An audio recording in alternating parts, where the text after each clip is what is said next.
আসসালামু আলাইকুম গাইস, দেখুন কত সুন্দর কিন্তু লেবু গাছে লেবু হয়েছে। দেখুন দেখুন তো আপনারা ছাদের উপরে এরকমের বালতি বা টব পুরনো কিছু ভাঙা থাকে, তার ভিতরে মাটি ভরে গাছ লাগাতে পারেন। দেখুন কত সুন্দর আরও লেবু ধরেছে।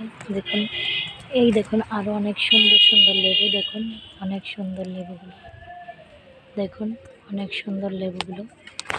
দেখুন এই যে গাছে আরও লেবু আছে। দেখুন অনেক সুন্দর লেবুগুলো। দেখুন তো এমনি করে ছাদের উপরে যদি টবে কোনো গাছ লাগান, তাহলে দেখবেন অনেক সুন্দর সুন্দর লেবু হবে বা অনেক গাছ ফলন হবে।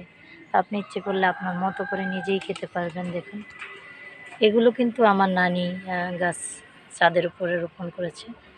দেখুন তার অন্য রকমের একটা প্রতিভা, কেন সে আমার মতো ওই যে যেরকমের টব পায় বা বোতল ভাঙা পায়, যা কিছু পায় সেগুলো গাছ লাগায়, গাছ লাগিয়ে এরকম অনেক গাছ রোপণ করে।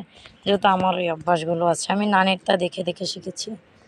তো এটুকু বলার ছিল, আপনারা ইচ্ছা করলে এভাবে করতে পারেন। আল্লাহ হাফেজ।